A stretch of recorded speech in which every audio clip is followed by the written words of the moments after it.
Hello kids, how are you? Hope you are doing good. Myself Shraddha Gupta and today we are going to do a chapter number 8 from your modern science book. So chapter का नाम क्या है? Chapter का नाम है soil. Soil means मिट्टी. तो शुरू करें अपने चैप्टर को. चलिए सबसे पहले इम्पोर्टेंस ऑफ सॉइल. तो सॉइल तो कितनी इम्पोर्टेंट है, क्यों? क्योंकि सारे प्लांट्स किस पे रखते हैं? सॉइल पे. हमारा घर किस पे बना है? सॉइल पे. तो सॉइल तो बहुत इम्पोर्टेंट है. अब सॉइल में क्या क्या होता है? सॉइल प्रोफाइल का मीन्स इसमें क्या क्या है? तो सबसे पहले जो ऊपर लेयर है उसको क्या बोलते हैं? Organic layer. Most soil have 3 और 4 major layers. Organic layer, topsoil, subsoil and parent material. Another layer called bedrock is present underneath the other rocks. तो बेड रॉक कौन सी है? जो बहुत नीचे है. मीन्स वो अभी थाउजेंड्स ऑफ ईयर लगेंगे उसको नॉर्मल सॉइल बनने में. ठीक है, जिससे हमारी सॉइल बनती है उसका बेड रॉक.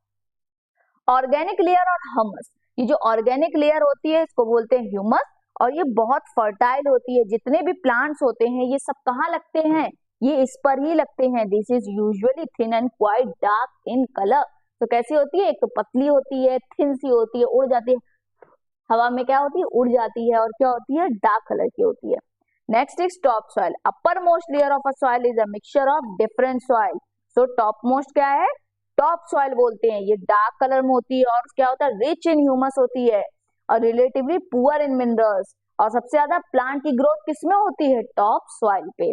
नेक्स्ट इज सब soil, the layer below the top soil. तो टॉप सॉइल के नीचे कौन सी सॉइल है? सब सॉइल. क्या होती है? स्मॉल पीसेस रॉक और वाटर से बनी होती है. मिनरल्स और ह्यूमस में पुअर होती है और कलर में हल्की सी लाइट होती है. Next is parent material. It is called a regolith. ये क्या होता है? ये वो होता है कि जिससे हमारी सॉइल आज हम देखते हैं वो किससे बनी है? वो इसी से बनी है, पेरेंट मटेरियल से. It has almost know plants और एनिमल्स लाइफ. यहाँ पे ना तो आपको कोई भी प्लांट मिलेगा, इट मीन्स रूट्स नहीं मिलेगी, और ना ही कोई एनिमल मिलेगा. Next is bed rock. It is a solid underneath rock. It is mainly of large pieces of rocks lies deep inside the earth. तो यहाँ क्या है? यहाँ बहुत बड़ी बड़ी रॉक्स हैं जो कि किसी काम की नहीं है. आज नहीं, 1000 ईयर बाद इनका यूज होगा, पर आज वो बिल्कुल वेस्ट है. Next is your soil erosion. अब सॉइल इरोजन क्या होता है? द ब्रेकिंग डाउन और carrying away of a soil is known as soil erosion. Soil erosion means होता है सॉइल का खराब होना. वो कैसे कैसे होती है? जैसे ये कहीं पे प्लांट्स नहीं लगा है, बारिश हुई तो टॉप सॉइल ऊपर से क्या कर जाती है? वॉश कर जाती है और वो जाके कहाँ चली जाती है? गटर में और बेकार जगह पे जहां उसका कोई यूज नहीं है. लेकिन टॉप सॉइल कितनी इंपॉर्टेंट है प्लांट की ग्रोथ के लिए. तो ऐसे क्या हो रहा है?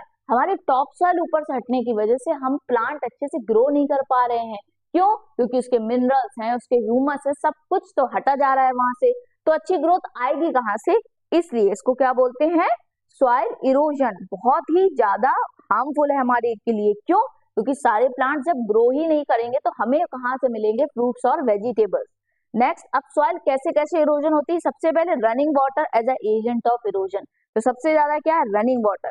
जैसे कि yellow river in China called the होंगझो was known as shadow of China because the devastating flood that once occurred regularly in its lower course. So क्या होता है? फ्लड का आना. फ्लड क्या होता है? पानी बहुत सारा आ जाता है तो वो क्या करता है? जब वो जाता है ना अपने साथ, तो वो पूरी पूरी टॉप सॉइल ले जाता है और क्या पूरा फर्टाइल लैंड को एक बैरन लैंड बना देता है. समझ में आया? Next is wind as a agent of erosion. अब विंड कैसे होती है? जैसे हवा चलती है, जिसे हम लोग आंधी बोलते हैं. बहुत तेज हवा चलती है तो क्या होता है? आप क्या कहते हो? मट्टी आ रही है आंखों में. वो एक्चुअल में है क्या? वो टॉप सॉइल है. वो एक फर्टाइल सॉइल थी जो अब हवा में ही, अब आपके घरों में है या जमीन पे है या फिर गटर में चली गई या फिर पत्तों के ऊपर बैठी है, लेकिन अब उस पर कोई वेजिटेशन तो नहीं हो सकता ना. तो क्या हुआ? सॉइल इरोड कर गई, बेकार हो गई. Man also causes erosion. अब मैन कैसे और इरोजन कॉज करता है? अब जैसे फॉरेस्ट है, फॉरेस्ट में प्लांट्स हम लोग काट रहे हैं, ट्री हम लोग काट रहे हैं, तो क्या हो रहा है? बिल्कुल एरिया क्लीन हो रहा है. और वैसे ही जैसे हवा चली तो वो ले जाती है. वैसे क्या ट्री लगे हैं तो ट्री क्या करता है? एयर के प्रेशर को कम कर देता है. तो सॉइल क्या होती है? ज्यादा नहीं उड़ती है. लेकिन अब जब एरिया ही पूरा क्लीन है तो बढ़िया उड़ रही है और हमारे क्या कर रही है? हमारी मिट्टी को खराब कर रही है. Next is soil conservation. अब भाई सॉइल इरोजन के तो हमने बहुत अलग अलग टाइप की चीजें पढ़ी. अब सॉइल कंजर्वेशन कैसे करना है? तो सबसे पहले क्या करना है? सॉइल को बचाने को. The protection of soil from being blown away or washed off is called soil conservation. We can adopt certain measures to reduce or prevent soil erosion. तो क्या क्या हमें मेजर्स उठाने चाहिए? सबसे पहले bye growing trees, plants and grass. हमें बहुत सारे प्लांट, ट्रीज और ग्रास ग्रो करनी चाहिए. अभी आपको बताया था कि फॉरेस्ट में ट्री वगैरह होते हैं तो एयर के प्रेशर को कम कर देते हैं, रेन के प्रेशर को कम कर देते हैं ताकि वो जल्दी सॉइल इरोड नहीं करती है. नेक्स्ट, अब जब हमें क्या करना है, हमें ज्यादा से ज्यादा प्लांट्स को लगाना है, ग्रास को लगाना है. Next, by making embankments. Embankments क्या होते हैं? जैसे कि रिवर साइड, जैसे मान लीजिए कोई रिवर जा रही है तो रिवर के साइड में कुछ ऐसा बना देना ताकि पानी ऊपर ना आए लैंड पे. टू प्रिवेंट फ्लड्स, फ्लड्स वगैरह को रोकने के लिए भी एम्बैंकमेंट्स बनाए जाते हैं. By making terrace along hill slopes. ये क्या दिख रहा है आपको? जैसे आसाम वगैरह जाएंगे, सिक्किम वगैरह जाएंगे तो आपको क्या दिखेगा? ऐसे दिखेगा आपको टेरेस फार्मिंग. क्यों? क्योंकि बाई चांस अगर रेन वाटर से ऊपर की सॉइल फ्लो करती है तो वो नीचे वाले में आ जाए, नीचे से नीचे वाले में, पर एकदम ही बिल्कुल बेकार गटर में ना चली जाए. समझ में आया? तो इसलिए क्या होता है, टेरेस फार्मिंग यूज करनी चाहिए हमें. Next, by making shelter beds. अब शेल्टर बेड्स क्या होते हैं? फार्म लैंड, श्रीनगर, जैसे शेल्टर बेड्स क्या है, जैसे कि मान लीजिए कोई क्रॉप हो रही है तो उसके साइड में एक ऐसे छोटे छोटे या बड़े बड़े ट्री लगा देनी चाहिए. क्यों? ताकि वो एयर के प्रेशर को कम कर पाए और जो बीच में क्रॉप हो रही है उससे क्या हो, एक तो वो सेफ रहे और दूसरी चीज विंड के प्रेशर से उड़े भी ना. Next, forest and balance in nature. अब फॉरेस्ट और नेचर का बैलेंस कितना इंपॉर्टेंट है वो पढ़ते हैं. सबसे पहले, जब हमारे पास प्लांट्स नहीं होंगे, more and prone plants are being cut to fulfil needs such as furniture, paper and houses. Apart from causing soil erosion, deforestation also called the result in loss of homes and lives of wild animals. क्या हो रहा है इससे? Wild animals भी तो कम हो रहे हैं क्योंकि उनके घर ही नहीं है, वो तो फॉरेस्ट में रहते हैं. When forest wealth is endangered, the balance in nature is disturbed. अब जब फॉरेस्ट में एनिमल्स नहीं रहेंगे तो नेचर का बैलेंस कैसा होगा? इम्बैलेंस हो जाएगा. तो हमें क्या करना चाहिए? ज्यादा से ज्यादा the process of planting trees on a large scale is called afforestation. तो हमें डिफॉरेस्टेशन बंद करके एफॉरेस्टेशन करना चाहिए.